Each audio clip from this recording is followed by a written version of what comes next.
So I figured out why my crank is wobbling on my Camaro. In case you guys are wondering, yeah, this is the car that I had the issue with the tow truck.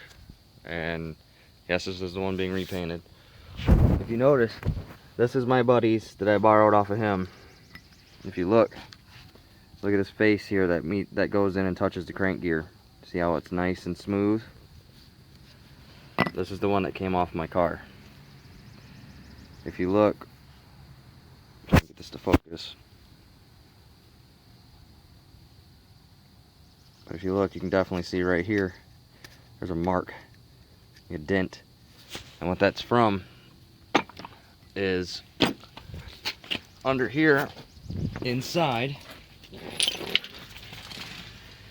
here, if you look, there is a, let me see if I can turn my light on here. If you look, you see that little piece?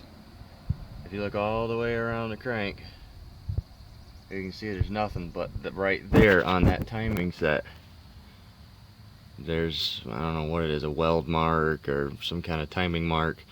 Definitely not the little dot that tells you to align the timing, but that's the reason why.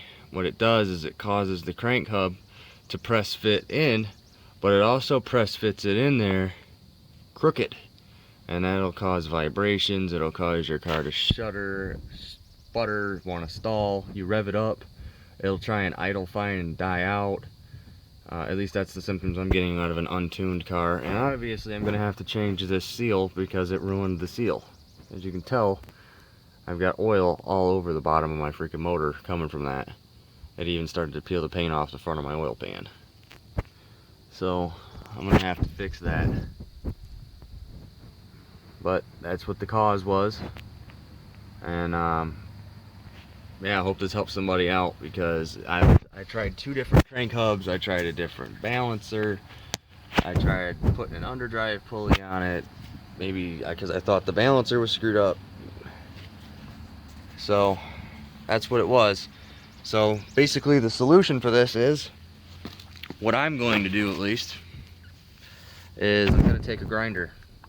I'm going to stuff this hole with a rag, cut up a rag and stuff it in there, and I'm going to soak the rag down with WD-40, and I'm going to make sure it's down below this line here a pretty decent ways, and I'm going to take a grinder and I'm going to grind this down until I can't see this indentation anymore, and then I'm going to go even a little further to make sure I don't have any more contact with it, and my hub is finally going to be straight. You don't have to worry about, oh, if you machine this, it's gonna sit further into the block, or it's gonna throw your belt alignment off. You don't have to worry about it, because what the face of the crank snout sits against this, and once you bottom out against this, it's not going any further, and that's basically what happens. So that's what I'm gonna do, and basically that's all I have to do. Hope this helps somebody else out. I've been fighting this problem for, I want to say, probably since I bought the car 4 years ago. And I want to say that this is part of the reason that my old engine went out. It's because it threw the balance of the crank off, and I hope it didn't ruin this one. Alright.